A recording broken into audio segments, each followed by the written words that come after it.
Agora a gente está gravando. Então, para quem vai assistir depois, boa tarde. Para quem chegou agora, boa tarde também, né?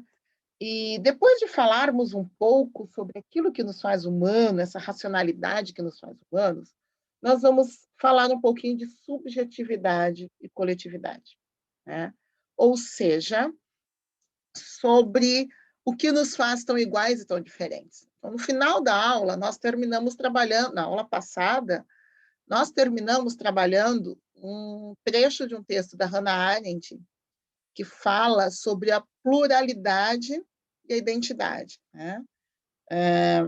Os homens e não o homem habitam o mundo.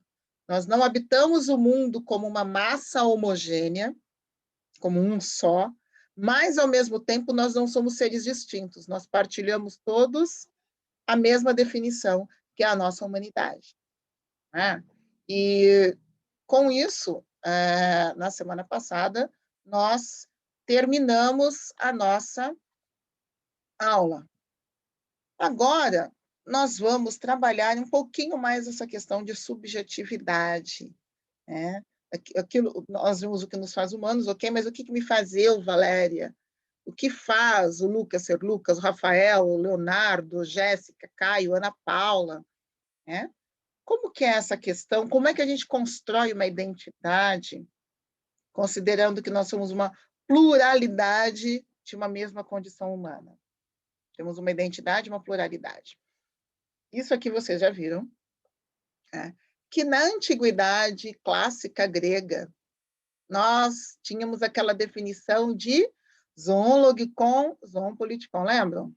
Aquela definição, eu falei, olha, tá vendo a aula de ética, vocês aprendem até grego, tá?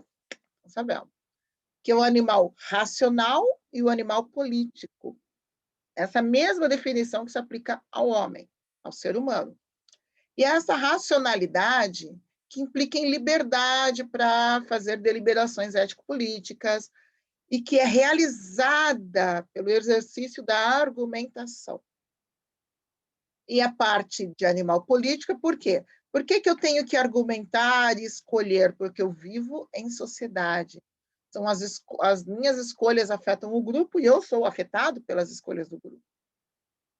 Há uma interdependência, né? E é no grupo que eu aprendo a ser eu. Como assim? As nossas características, que parecem tão íntimas, também são aprendidas no meio do grupo, por meio de uma linguagem própria, um idioma, por exemplo, né? Então, nós aprendemos a falar com tanta naturalidade o português, por exemplo, mas não é natural falar português. Isso foi aprendido no seio da sociedade. Não é algo que nasceu com a gente, não é uma condição biológica.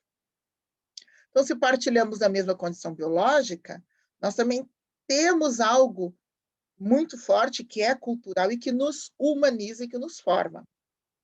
Essa linguagem, que é um instrumento de pensamento, a nossa cultura, tudo isto forma uma identidade nossa que se dá no meio do grupo.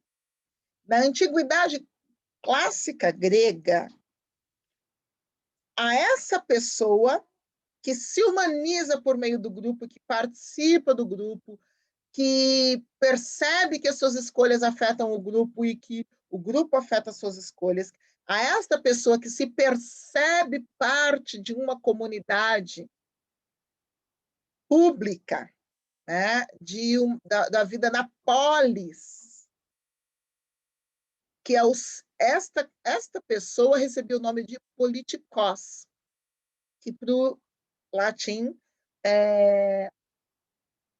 quando a gente passa para as línguas latinas, dá cidadão, de titá, polis e titá. Titá, do latim, polis em grego. O cidadão, portanto, cidadão é uma tradução da palavra politikos. E aí o que eu tenho é que quem não se encaixa, quem não quer participar, quem não tem participação na vida pública, quem se isola, e não é um isolamento físico, mas aquele que não percebe que as suas ações têm impacto sobre os outros e que as ações dos outros têm impacto sobre as suas ações, aquele que vive para si mesmo, lembram que eu falei? É um idiotes. E o idiotes, aqui, este sim é o contrário de politikos. Então, o politikos é o cidadão, o idiotes é aquele indivíduo isolado, é aquele indivíduo que age como se o espaço que ele habita fosse apenas dele e de mais ninguém, né? Inclusive, a gente teve aquele momento salutar de pensar se aqueles que se denominam políticos seriam políticos de fato ou idiotes, no sentido grego, né? Sempre uma discussão pertinente, uma reflexão pertinente, né? Quem pensa somente em si, quem se apropria do que é público, do espaço, das ideias, do dinheiro, enfim, que age como se esse espaço público fosse a sua casa. Na concepção grega clássica, essa pessoa era considerada um idiotes. E como a racionalidade se realiza, né, apenas como participação da vida pública, né, o zoologicon e zoopoliticon, eles são uma coisa só. Essas são definições do ser humano. A racionalidade ela se realiza na participação da vida pública como um cidadão, um politikos. E quem não participa, quem não tem essa habilidade, quem não está ali, não tem a habilidade de falar, é um idiotes. Então, o sujeito grego clássico, ele existe enquanto sujeito se for participante da vida pública. Caso contrário, quando ele é, por exemplo, excluído da vida, quando ele é um aneologu, para a gente lembrar de uma expressão que aparece no texto da Hannah Arendt, que foi lido na atividade prática, sobre a condição humana, né? Os aneologus são aqueles que não têm voz. Não é a voz em termos fonéticos, que não tem capacidade de verbalizar alguma coisa, mas a voz no sentido de serem ouvidos, no sentido de participarem dessa vida pública. Os aneologu. E o idiotes é quem opta por não exercer esta racionalidade. Ele se faz, portanto, um irracional na medida em que ele não usa deliberadamente, ele escolhe não usar a sua racionalidade. Ele é um idiota. Ok? Bom, essa é uma definição da antiguidade clássica. E a outra? A gente tem um, claro que a gente tem mais, né? Mas vamos trabalhar aqui com duas definições principais da antiguidade. Uma é bem conhecida também, que são as derivações, são derivadas, né, do confronto entre o humano e a divindade.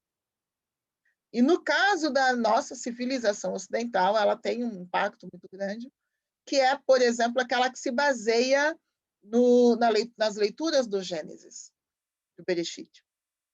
E disse Deus, façamos o homem à nossa imagem, conforme a nossa semelhança.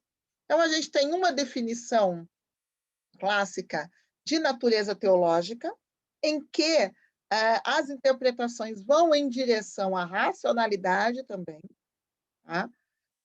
Essa imagem e semelhança de Deus seria a capacidade de também pensar, escolher e criar, tá? De acordo com as milhares de interpretações, tanto do judaísmo quanto do cristianismo.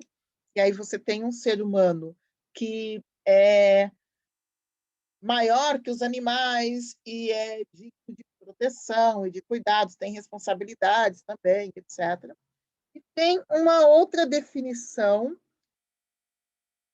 também de origem grega, que expressa as características próprias do ser humano enquanto um ser social. Então, essa primeira, façamos o homem à nossa imagem, aqui não é homem em termos indivíduo, aliás, detalhe, é Adam, é humanidade, é um ser da terra, literalmente, do barro, da roça, do barro. Né? Façamos a humanidade à nossa imagem, então você tem uma identidade comum, que é essa humanidade, essa semelhança com o divino. Na definição que expressa as características do ser humano enquanto ser social, a gente tem um exemplo aqui no texto da Antígona.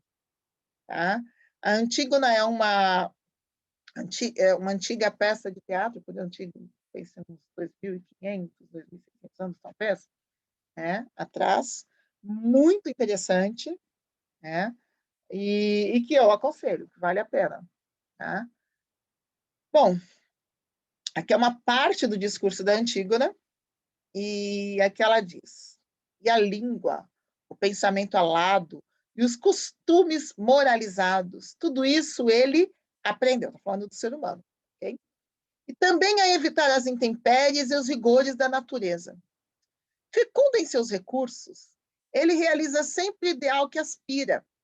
Industrioso e hábil, ele se dirige ora para o bem, ora para o mal. Confundindo as leis da natureza e também as leis divinas a que jurou obedecer, quando está à frente de uma cidade, muitas vezes se torna indigno e pratica o mal audaciosamente. Ah, que nunca transponha minha soleira, nem repouse junto ao meu fogo, quem não pense como eu e proceda de modo tão infame. Essa parte de um discurso da Antígona tem coisas muito interessantes nessa questão das características próprias do ser humano, em que ela coloca a linguagem, o pensamento, o logos, a racionalidade, e também os costumes moralizados. Ou seja, aqueles aprendidos e absorvidos e que se tornam um hábito no seio da comunidade e que são aprendidos, não são naturais. A língua, o pensamento, os costumes, tudo isso ele, o ser humano, aprendeu, não são naturais. Evitar intempéries e rigores da natureza. Por quê? Porque pela racionalidade, nós transcendemos limitações naturais. Pela racionalidade, nós podemos construir barcos mais rápidos que os peixes. Então, se por um lado não nadamos tão bem quanto um peixe, por outro, podemos construir um barco. Nós nos abrigamos das intempéries, nós criamos remédios, nós, enfim, temos recursos, somos fecundos em recursos para realizar um determinado ideal, para concretizar uma ideia. Industrioso e hábil, né? Cheio de recursos, o que a gente faz? O ser humano se dirige tanto para o bem quanto para o mal. Então, aqui, a escolha do bem e do mal é colocada como uma característica humana, a possibilidade de escolher. O ser humano escolhe, ele não é dirigido, ele se dirige para o bem e para o mal. E nisso, ele pode confundir leis da natureza, o que ela chama de leis divinas, as leis da cidade, e pode, por exemplo, se tornar indigno quando detém o poder. Não sei se vocês percebem a atualidade de dizer algo como quando está à frente de uma cidade, muitas vezes se torna indigno e pratica o mal audaciosamente. Nem um pouco atual, né?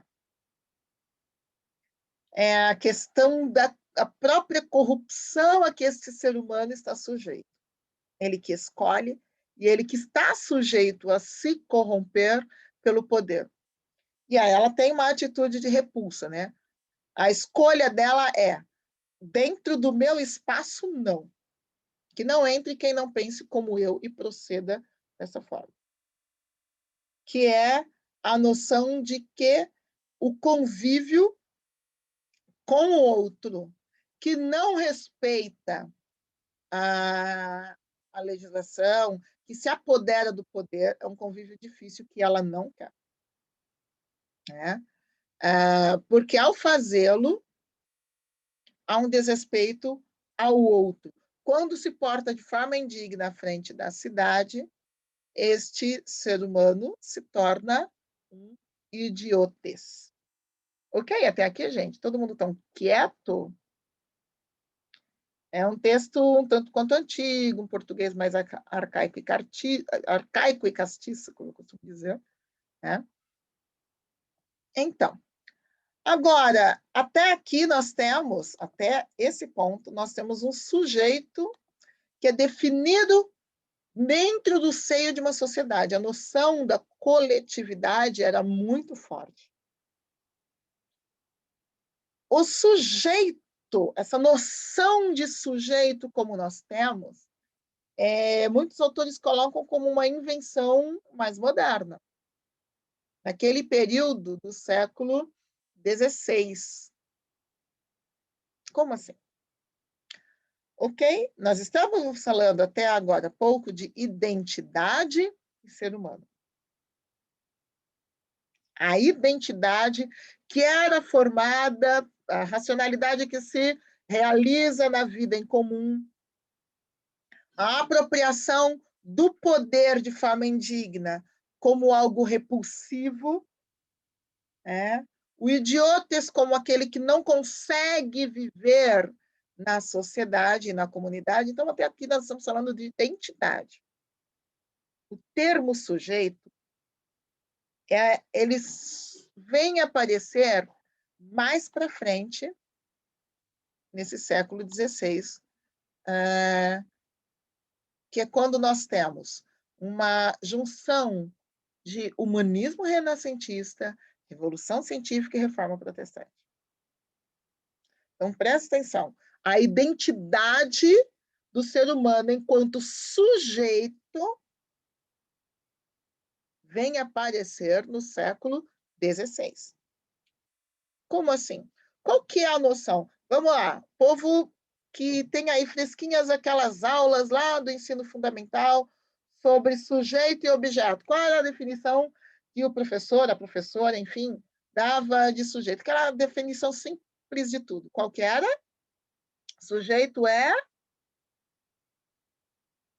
Vamos ver. Lucas escrevendo.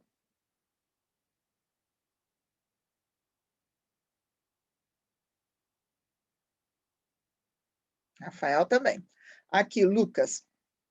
A pessoa a que a oração ou frase se refere. Quem sofre a ação, sujeito, sofre a ação.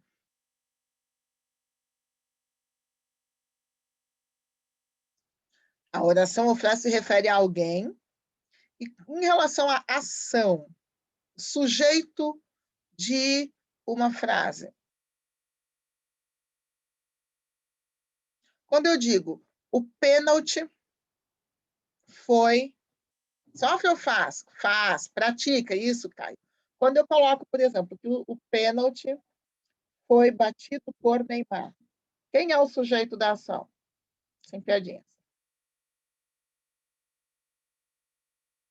O pênalti foi batido por Neymar. O sujeito é o pênalti ou é o Neymar? Neymar. Porque é quem pratica, quem executa. O autor de uma ação é alguém que dá o pontapé inicial para alguma coisa. Alguém que faz. Então, quando eu penso em sujeito, eu estou pensando na autoria de uma ação. Eu estou pensando em iniciativa. E aí eu tenho uma diferença em relação à antiguidade, porque essa identidade do sujeito, que era dada pelo coletivo, e a sua participação, de escolher dentro do coletivo, idiotas quem está afastado, muda, essa identidade muda para ser alguém que toma a iniciativa, alguém que age, ainda que em contraposição aos demais, ainda que como minoria. Ele é autor das suas ações. Ele não é mais alguém que repete frases ou ações, mas ele responde por si antes de tudo. É isto que é considerado a invenção do sujeito. Vamos entender um pouco esse contexto histórico de reforma, de humanismo renascentista e de revolução científica. Humanismo renascentista. Eu trouxe aqui, ainda no século XV, a primeira pessoa a usar a expressão humanismo e dignidade humana, a usar a expressão dignidade para se referir a todo ser humano, por exemplo, é Pico della Mirandola, né? Giovanni Pico della Mirandola, que é um florentino. E ele tem... aqui eu trouxe um trechinho de uma fala dele muito interessante. Essa imagem aqui que aparece é dele. Tá?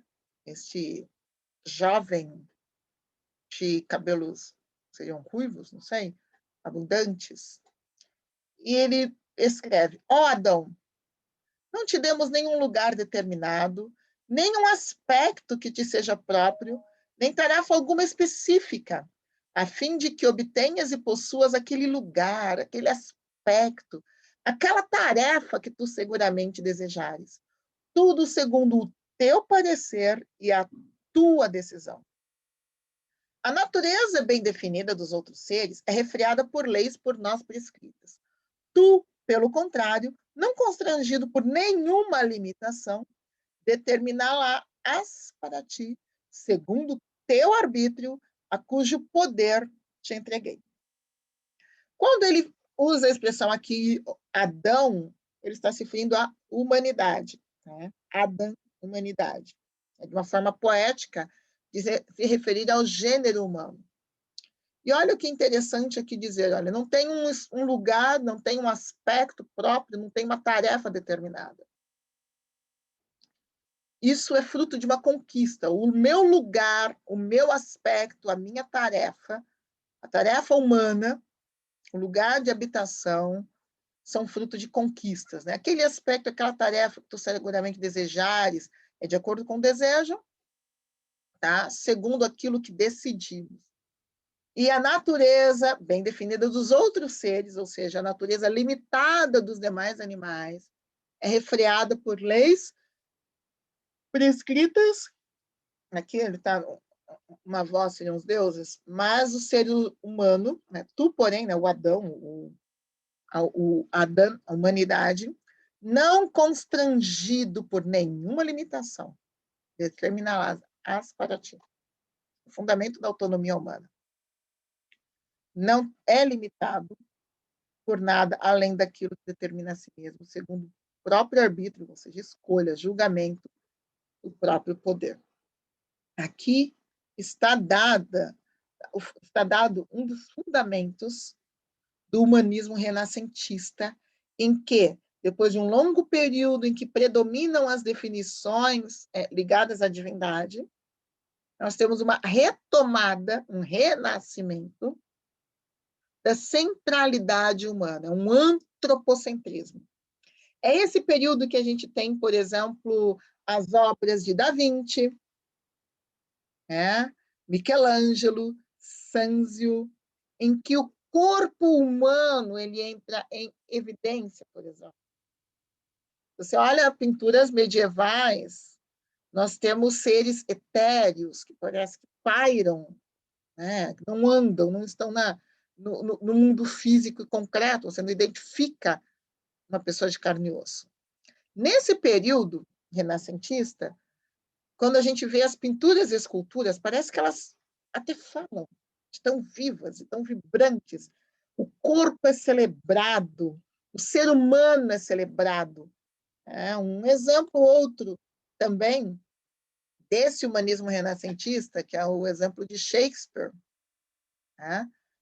Shakespeare é um poeta desse período, já do século XVI. Que obra-prima é o homem! Como é nobre a sua razão, que capacidade infinita! Como é preciso e bem feito em forma e movimento um anjo em ação!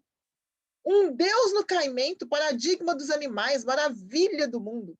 Olha só, se durante muito tempo nós tivemos hinos nesse modelo, hinos religiosos que glorificavam a Deus, ou no caso também do catolicismo romano, aos santos e tudo, aqui o centro da glória é o ser humano.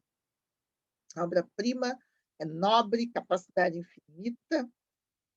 Este ser de grande capacidade, que não é dominado, não é determinado, que determina a sua vida e a sua história, ele é sujeito da sua ação. E isso vai ficar mais patente, o grande ponto aqui, em Lutero, com a sua reforma protestante, que fez aniversário agora dia 31 de outubro. Nós temos 503 anos da reforma protestante.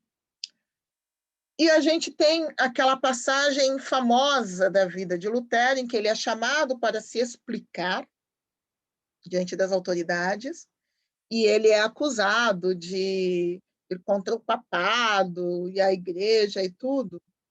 E ele vem com aquilo que é considerado uma fala que marca o nascimento do sujeito moderno.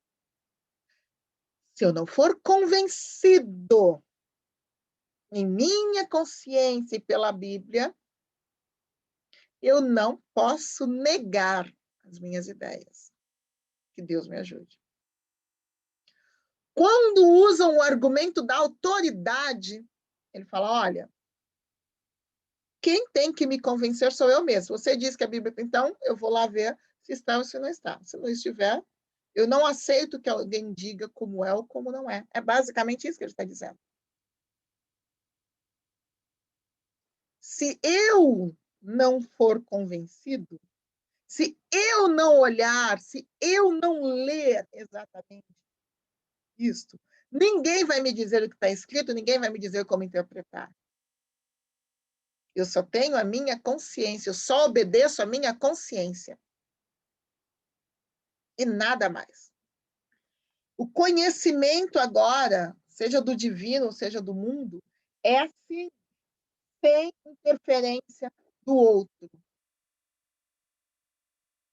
Então, nós temos a recusa da autoridade, seja institucional, estatal, eclesiástica, quando esta colide com a minha noção do correto e do justo. Não é mais uma obediência cega. É a obediência apenas se eu for convencido de que aquilo é correto. O sujeito se sobrepõe à comunidade. E se ele olha e examina e conclui que a comunidade está errada, é ele e a sua consciência. É o que Lutero faz aqui. Né? Valoriza-se essa consciência individual como dotada de autonomia e a autoridade passa a ser o quê? A própria consciência. No lugar da igreja, da tradição, do Estado, é apenas aqui a consciência. E disso vai derivar toda uma ética protestante que valoriza as liberdades individuais, a livre iniciativa, a austeridade, o trabalho como forma de se envolver no mundo, uma dessacralização do mundo, não existe mais uma autoridade que diga isso é intocável, tudo é tocável, manipulável, tudo pode ser objeto de estudo, tudo pode ser objeto de discussão. E o que eu tenho? Um acesso direto aos objetos de fé, por exemplo. Os 5 famosos solas. Sola Escritura, sola gratia, sola fide, solo Christus, soli Deo gloria. Só a escritura. Ninguém vai me dizer o que está escrito nela, e ela vai ser a minha fonte de leitura direta e não mais porque outros me dizem. Só a graça. Não custa, eu não devo nada a ninguém. Só a fé. A única coisa que eu preciso para a salvação é crer. Não necessito pagar, fazer sacrifício ou obedecer a ninguém mais. Só Cristo. É o Cristo como único mediador entre Deus e humanidade. Então eu vou direto a ele, eu não preciso de sacerdotes. É a doutrina do sacerdócio universal entra aqui com bastante força. Todos como iguais e com o mesmo direito desta consciência e de agir conforme essa consciência. E só lhe deu glória. Ninguém merecedor de glórias e de culto, além de Deus. Então, que alguém diga, eu estou mandando porque eu sou papa, porque eu sou bispo, porque eu sou cardeal, porque eu sou rei, porque eu sou imperador dos 7 mares, dos 10 continentes, 7 continentes, o raio que o parta, ok, você não é Deus. Essa é a proposta e o legado de Lutero e dos reformadores, ele não é o único reformador, é claro, mas essa é a proposta que vai impactar profundamente a noção de identidade enquanto sujeito, a identidade humana como sujeito, ser humano sujeito de suas ações, não mais determinado, ou não mais um fruto do coletivo. Ok? Outro ponto aqui, revolução científica. Até então, nós tínhamos uma ciência, um modelo científico contemplativo, né? Baseado na revelação ou na autoridade nos antigos, ou ambos. Então, lia-se, por exemplo, muito Aristóteles, então, se Aristóteles disse isso, se Aristóteles disse que a Terra é plana, ela é plana porque o Aristóteles disse, ele é uma autoridade no assunto. Não tem por que eu buscar descobrir de outra forma, não tem por que investigar. Então, estudava-se as estrelas, estudava-se o céu, estudava-se geologia, com base nos livros que eram considerados autoridades. A Bíblia, Aristóteles e alguns autores. Agostinho. Quem não fosse considerado, autores que não fossem considerados autoridades, eram banidos. E não havia observação pessoal.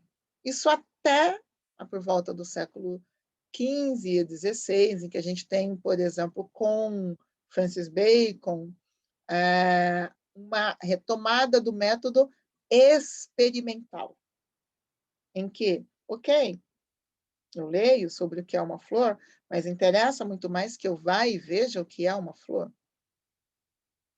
Eu estudo sobre os astros, mas interessa muito mais que eu vá e os veja.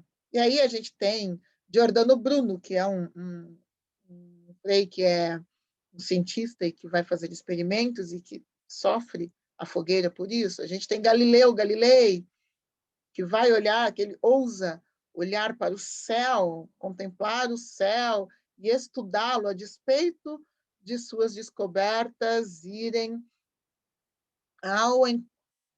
de encontro às teses que eram vigentes. Então, ele vai olhar e fala, peraí, nós não temos o Sol girando ao nosso redor, mas nós giramos ao redor do Sol. Espera um pouquinho, nós não somos planos.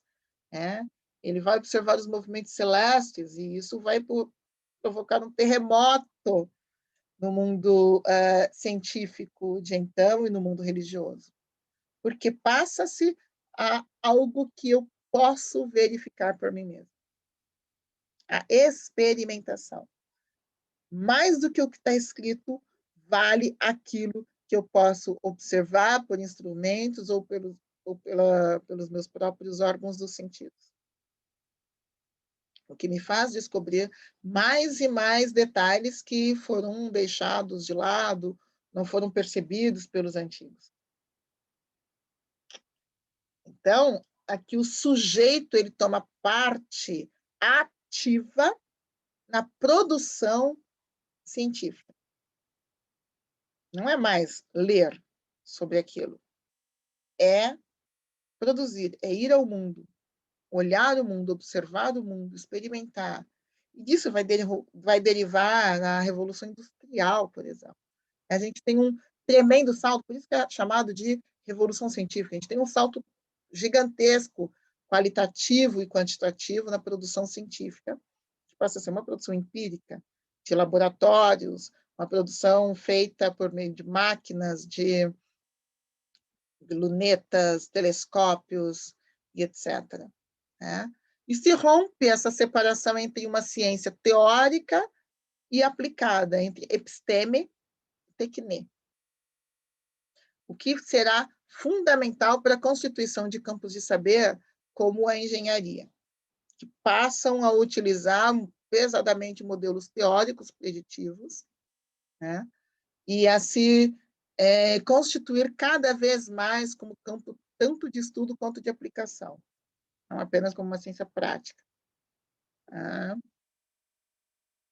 Bom, e aí a gente chega, então, na contemporaneidade. O que define o sujeito?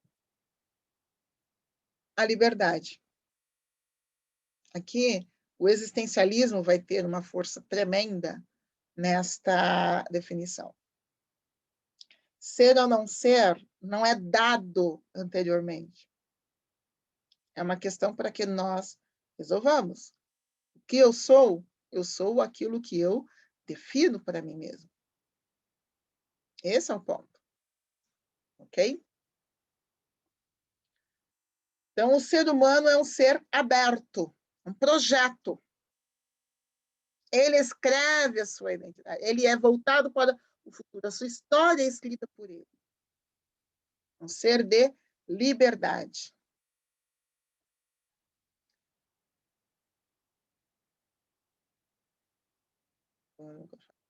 A identidade, aí vem essa questão de identidade e diferença. Quem sou eu, sujeito, autor de minhas ações? Uma consciência que me diz o que devo ou não fazer diante do outro. Qual é o lugar desse outro, então? Então, nós vamos formar uma comunidade de idiotas? O outro é o diferente?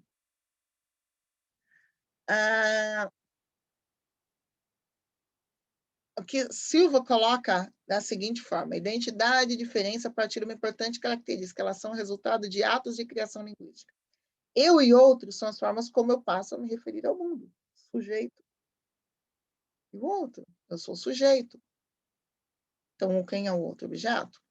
Dizer que são resultado de atos de criação significa dizer que não são elementos da natureza, que não são essenciais, que não são coisas que estejam simplesmente aí, à espera de serem reveladas ou descobertas, respeitadas ou toleradas. A identidade e a diferença têm que ser ativamente produzidas. Elas não são criaturas do mundo natural ou de um mundo transcendental, mas do mundo cultural e social. Somos nós que as fabricamos no contexto de relações culturais e sociais. A identidade e a diferença são criações sociais e culturais.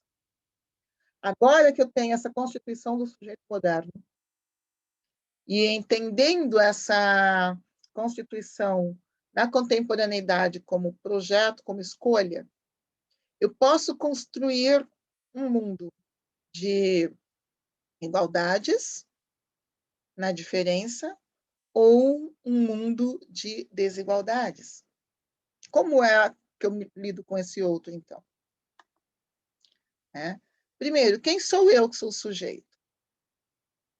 A gente tem um primeiro ponto de identidade como positividade, autorreferente. Quem sou eu que falo? Eu que sou o sujeito. Mas também existe outra questão, que é quem é o outro? Quem define o que é o outro? Sou eu que sou o sujeito. Então, ao falar quem é o outro, é quem é o outro para mim. Porque quem vai definir o que é o outro sou eu. Quando eu olho para alguém e eu construo a diferença, e eu observo alguma diferença, essa diferença é construída por mim, esse estranhamento. Então, eu vou definir o outro também de forma autorreferenciada. Então, essa questão de identidade e diferença, subjetividade, intersubjetividade, vai ser composta a partir de conjunto de referências, relações dialéticas de inclusão, quem sou eu, o que entra na minha composição, e exclusão, o que não é. Né? E aí nós criamos caixinhas, e às vezes a mente explode quando vemos algo que não entra na caixinha. No caso da Naomi Osaka. A Naomi Osaka, tenista japonesa, negra, que vem ganhando uma projeção imensa no tênis pelos seus resultados. Identidade e diferença na contemporaneidade, elas também se confundem. A diferença se relaciona à identidade. Eu defino a diferença a partir de uma identidade.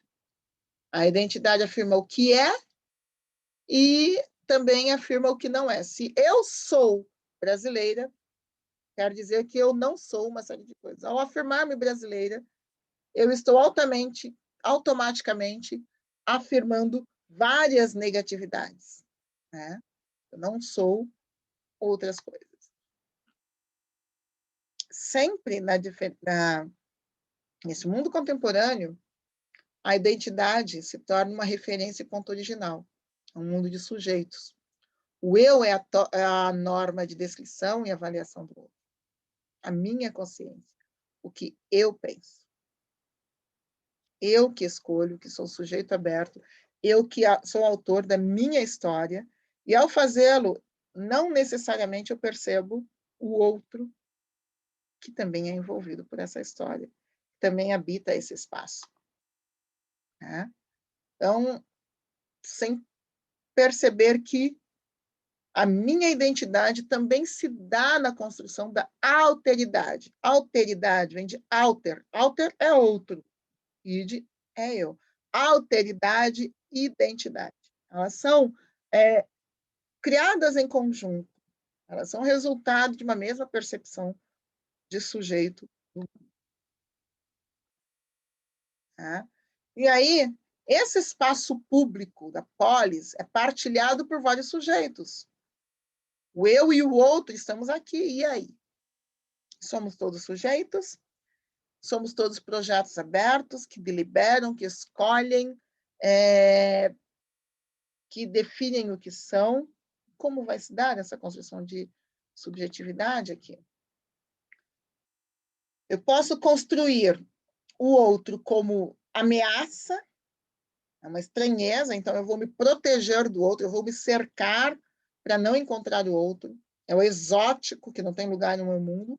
Ou eu posso ver o outro como diferente, mas igual, que participa do meu mundo, que é uma expressão de humanidade, é um companheiro nessa jornada, e que, portanto, é tão sujeito quanto eu e com o qual eu vou ter que dialogar para construir um espaço público de convívio. Esse espaço que eu crio, em que eu e o outro vamos conviver, é um espaço cultural, não é um espaço natural. É o que espaço eu escolho habitar, quem escolhe habitar no espaço que eu habito e com quem eu vou construir um mundo. Um espaço construído por conhecimentos e realizações compartilhadas. Aqui, a coletividade constituída de sujeitos, de subjetividades, vai ser o grande desafio do nosso tempo presente. Né? E o que a gente faz? Isso anula a subjetividade? Não. Isso nos dá uma dimensão diferente de que, como sujeito, eu sou responsável pela minha vida e minha história, e pela vida e história dos demais. E nós partilhamos responsabilidades e construímos novas alternativas de vida diante das condições que recebemos. Né? Nós somos o que fazemos com o que fazem de nós, diz o Sartre. O que fazem de nós? Tem toda essa herança que eu recebo, de herança cultural, do que o grupo coloca, da língua que eu falo, da forma que eu visto, das das tradições religiosas recebidas, etc. Mas o que eu faço com isso? Eu sou sujeito. Mas eu não sou sujeito apenas eu e a minha consciência, mas eu e todas as demais. Nós somos. Não é apenas um eu sou. Todos nós somos o que fazemos com o que fazem de nós. Né? Aqui a imagem é o William, acho que é Comba que fala, aquele engenheiro cuja vida é retratada em um menino que inventou, que descobriu o vento. Né? Menino que descobriu o vento.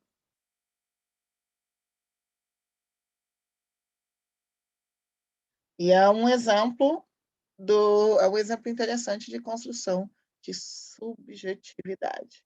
Né? Kankwamba, William Kankwamba. É um filme, quem não assistiu, assiste.